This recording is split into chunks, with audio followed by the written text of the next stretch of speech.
اس مبارک زندگی کو چھوڑ کر میرے بھائیوں جو جس طرف کو چلے گا تباہ و برباد ہو جائے گا. اس کا نسب قیامت تک کا محفوظ، آدم علیہ السلام تک کا محفوظ ہے. وہ محمد بن عبداللہ ہے، بن عبد المطلب، بن ہاشم، بن عبد مناف ہے، بن قصی، بن کلاب، بن مرہ، بن کعب، بن لوی، بن غالب. یہ پیچھے جا رہا ہوں.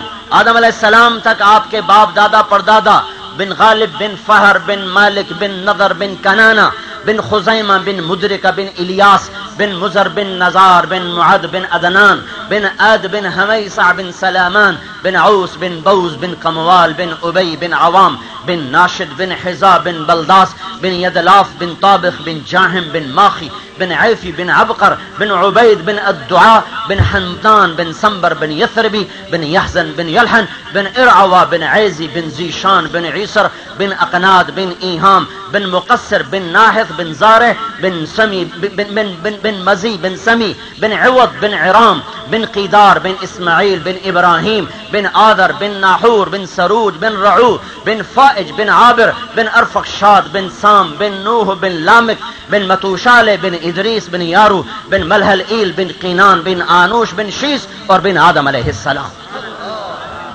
ایسا تو پیارا ہمارا نبی ہے، اس کے طریقے چھوڑ کے کہاں دھکے کھا رہا ہے. اور جی سنت کی کوئی بات نہیں، کرو تو ثواب ہے، نہ کرو تو گناہ کوئی نہیں. یہ کیا کہتے ہیں؟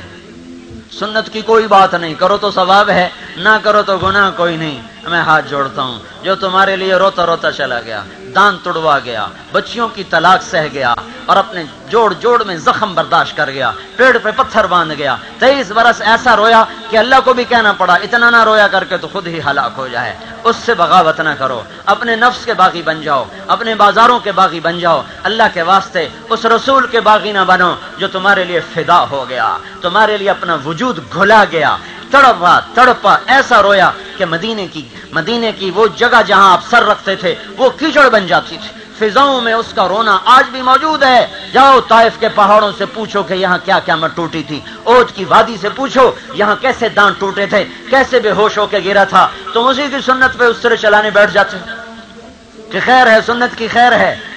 کیوں خیر ہے؟ 1 روپیہ گر جائے تو چھوڑتے نہیں ہو، اٹھا کے جیب میں ڈالتے ہو. ایک اینٹ ٹوٹ جائے تو فوراً دوسری لگاتے ہو. ارے اینٹ کیوں ٹھیک کر رہے ہو؟ کہا جی یہ ٹوٹی تو کل اور بھی ٹوٹے گی، ساری دیوار ٹوٹ جائے گی. ارے میرے بھائی ہو، ایک سنت چھوٹی تو کیا ایمان کی عمارت نہیں ٹوٹے گی؟ کیا سنت ایک اینٹ سے بھی سستی ہے، ایک بوری کھاد سے بھی سستی ہے، ایک ٹائر کی ہوا سے بھی سستی ہے؟ ٹائر میں سے ہوا نکال دو گاڑی نہیں چلتی. کیا میرے نبی کی سنت اتنی سستی ہے کہ زندگی گزر گئی سنتوں کو ذبح کرتے ہوئے کس گمان پہ آگے جا رہے ہو؟ ایک ٹائر میں سے ہوا نکلے 50 لاکھ کی گاڑی نہیں چلتی. یہ ایمان کی گاڑی اللہ کی طرف کیسے چلے گی اگر اس میں سے سنتیں نکل گئیں؟ میرے بھائیو جاؤ پوچھو علماء سے، سنت کی قدر کرو تو اللہ فرض کی قدر نصیب فرمائے گا. جو سنت کا نا قدرہ بنتا اللہ فرضوں سے بھی محروم کر دیتا ہے.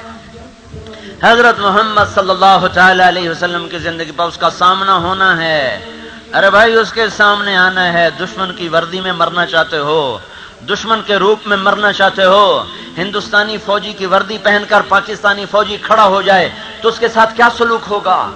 یہ اتنی کمزور حکومت پاکستان کی، یہ بھی غیرت میں آ جائے گی. تو دشمن کے روپ میں آتا ہے، پکڑو اسے. وہ کہے میرا دل دیکھو میرا باہر نہ دیکھو، تو کیا یہ اس کا بول قبول ہوگا؟ وہ کہے میں اندر سے سچا پاکستانی ہوں، میرے باہر کو نہ دیکھو. باہر کیا ہے؟ ہندوستانی بن جاؤ، انگریز بن جاؤ، امریکی بن جاؤ، اس سے کیا فرق پڑتا ہے؟ میرا دل تو پاکستانی ہے. اسے کہا جائے گا تیرا دل کوئی نہیں دیکھ سکا، تیرا دل نہ کوئی دیکھ سکتا ہے، تیرا ظاہر دشمن کا ہے، مارو اس بدماش کو. تو کیا اللہ کے نبی کے دشمن کے روپ میں مرنا چاہتے ہو؟ یہ کہہ کر کہ میرا دل محمدی ہے، میرا دل محمدی ہے، میں دل سے غلام محمد ہوں. کیا غلام محمد ہونا اتنا سستا ہے کہ دشمن کے روپ میں زندگی گزار دی ہے اور پھر بھی اللہ ہمارا دعویٰ قبول کر لے؟ حکومت پاکستان یہ دعویٰ قبول نہیں کر سکتی. اس میں بھی اتنی غیرت ہے کہ وہ ہندوستانی فوجی کی وردی کو دیکھ کر للکارے گی جرنیل بھی ہوگا تو سولی پہ لٹکا دے گی۔ میرے بھائیوں، اللہ کی غیرت کو تو سوچو، جب اس کے محبوب کے طریقوں کو ذبح کرنے والوں کے طریقے ہم اپنے محبوب بنا لیں، گھروں میں لے آئیں، بازاروں میں لے آئیں، دفتروں میں لے آئیں، حکومت میں لے آئیں، شادیوں میں لے آئیں، ادھر ہندوؤں سے لڑتے ہو، ادھر انہی کی مہندی رچاتے ہو، انہی کی مہندیاں اپنے گھر میں رچاتے ہو۔ ہندو کا طریقہ ہے شادیوں میں مہندی رچانا، نہ فاطمہ کی مہندی رچائی گئی، نہ عائشہ کی مہندی رچائی گئی، نہ زینب کی رچائی گئی، نہ ام کلثوم کی، نہ رقیہ کی، نہ جویریہ کی، نہ سکینہ بنت حسین کی، نہ عائشہ بنت طلحہ کی، نہ اللہ تعالیٰ کے محبوب کی بیٹیوں کی، نہ بیویوں کی، نہ صحابہ کی بیٹیوں کی، نہ بیویوں کی۔ ادھر کہتے ہو ہندو ہمارا دشمن ہے، ادھر انہی کے طریقوں سے گھروں میں ڈھول بجاتے ہو، سیرے سجاتے ہو اور ناچ گانے کی محفلیں سجاتے ہو اور اسی کے طریقے پر زندگیاں گزارتے ہو۔ یہ کیا زندگی ہے بھائی؟ کچھ تو سمجھو میرے بھائیو۔ بک رہا ہوں جنوں میں کیا کیا، بک رہا ہوں جنوں میں کیا کیا، کچھ تو سمجھے خدا کرے کوئی۔ محمدی بن جاؤ، میں ہاتھ جوڑتا ہوں، محمدی بن جاؤ۔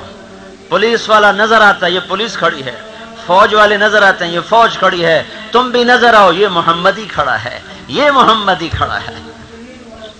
یہ تبلیغ کی محنت ہے بھائی، ہم کوئی تبلیغی جماعت میں شامل کرنے نہیں آ رہے، محمد کی غلامی میں شامل کرنے آ رہے ہیں، اس کی غلامی میں جس کی غلامی میں گداؤں کو شاہی ملی، ذلیلوں کو عزت ملی، بت پرستوں کو ہدایت ملی اور خون چاٹنے والوں کو اللہ تعالیٰ نے رضی اللہ عنہ بنایا۔ وہ ہے جس کی غلامی میں خالد سیف اللہ بنا، عمر فاروق بنا، علی اسد اللہ بنا، ابو بکر صدیق بنا، عثمان ذو النورین بنا، ابو عبیدہ امین بنا، عبد الرحمن رحمان کا تاجر بنا، 1.25 لاکھ کا مجموعہ رضی اللہ عنہ بنا۔ اس کی غلامی میں آؤ، یہ جہان بھی تمہارا، وہ جہان بھی تمہارا ہے۔ تبلیغ اس کو سیکھنے کی محنت ہے اور تبلیغ اس کو پھیلانے کی محنت ہے۔ کوئی نبی نہیں آنے والا، ہمارا نبی آخری نبی ہے۔ اللہ نے اس امت کے مجموعی طور پر اپنے نبی کا نائب بنا دیا، اپنے نبی کی کتاب کا وارث بنا دیا۔ مجموعی طور پر یہ امت اجتماعی طور پر حضرت محمد صلی اللہ علیہ وسلم کی نیابت میں کھڑی ہوئی ہے، ان کی کتاب کی وارث بن کر کھڑی ہوئی ہے۔ وارث کے ذمے وراثت کی حفاظت کرنا ہوتا ہے، وارث کے ذمے وراثت کو بڑھانا ہوتا ہے، وارث کے ذمے وراثت کو ہرا کرنا ہوتا ہے۔ زمین وراثت میں ملی، ہل چلا رہا اور بیج ڈال رہا، اس کی ہریالی کی تمنا کر رہا، پر اس کو کاٹ کر بیچنے کے لیے بازار میں جا رہا۔ اللہ کے نبی کے طفیل، ہمیں اس کا دین وراثت میں ملا، اس کی کتاب وراثت میں ملی، اس کی اجتماعی طور پہ نیابت ملی۔ اب ہم اللہ کے نبی کی کتاب کے وارث ہیں، ہمارے ذمہ ہے اس کتاب کو ہرا بھرا کر دینا، اس کو زندگیوں میں لے آنا، بازاروں میں لے آنا، دفتروں میں لے آنا، کالجوں میں لے آنا، عورتوں میں زندہ ہو، مردوں میں زندہ ہو، 6 بر اعظم کی پھیلی ہوئی انسانیت میں یہ کتاب زندہ ہو۔ یہ میرا آپ کا کام ہے۔ ہم گھر اس لیے نہیں چھوڑ رہے کہ ہمیں تبلیغی جماعت والوں نے بھیجا ہے، ہم گھر اس لیے نہیں چھوڑ رہے کہ ہم تبلیغی جماعت کے ممبر ہیں، ہم گھر اس لیے چھوڑ رہے ہیں کہ ہم حضرت محمد صلی اللہ علیہ وسلم کے نائب ہیں، اس کی کتاب کے وارث ہیں۔ اس نے ہمیں کہا تھا مینا کے پہاڑ گواہ ہیں، وہ وادی گواہ ہے، 10 تاریخ کا دن گواہ ہے، 10 ہجری گواہ ہے کہ اس وادی میں جب 1.25 لاکھ کا مقدس انسانوں کا ٹھاٹھے مارتا سمندر تھا، عورتیں بھی تھیں، مرد بھی تھے، عرب بھی تھے، عجب بھی تھے، غریب بھی تھے، امیر بھی تھے۔ اللہ تعالیٰ کے نبی نے کہا تھا عسیٰ اللہ تلقونی بعد عامی ھذا، میری امت، میری تمہاری آخری ملاقات ہے، میں تمہیں سپرد کر کے جا رہا ہوں اللہ کے، میرے بعد اب کوئی نبی نہیں، فلیبلغ الشاہد الغائب، میرا پیغام آگے پہنچانا تمہارے ذمہ ہے، تمہارے ذمہ ہے۔ سوچو تو صحیح، ہندوستان میں اسلام کیسے آ گیا؟ جیسے بہت سے لوگ کہتے ہیں میاں اپنی نماز پڑھو، ماں باپ کی خدمت کرو، کمائی حلال کرو، اور یہی ہماری تبلیغ ہے، یہی ہماری تبلیغ ہے۔ ایسے ہی بستر اٹھانا، کہاں لکھا ہے بستر اٹھانا؟ کہاں لکھا ہے بچے چھوڑنا؟ میں کہتا ہوں جہاں لکھا ہے وہاں تم پڑھتے نہیں ہو، جہاں تم پڑھتے ہو وہاں لکھا ہوا کوئی نہیں ہے۔ جنگ اخبار میں آئے گا، نوائے وقت میں آئے گا، اردو ڈائجسٹ میں آئے گا، سیارہ ڈائجسٹ، پتہ نہیں یہ ڈائجسٹ ہیں بھی صحیح تو ہمارے زمانے کے، اب تو کتنے فضول بکواس رسالے آ گئے۔ ان رسالوں میں تمہیں کہاں ملے گی اپنے بڑوں کی زندگی؟ پیچھے مڑ کے دیکھو 1400 صدی، پیچھے مڑ کے دیکھو صحابہ کی زندگی، اور اس کو چھوڑ دو۔ یہ تو سوچو یہاں اسلام کہاں سے آ گیا؟ ہوا میں اڑتا ہوا آ گیا،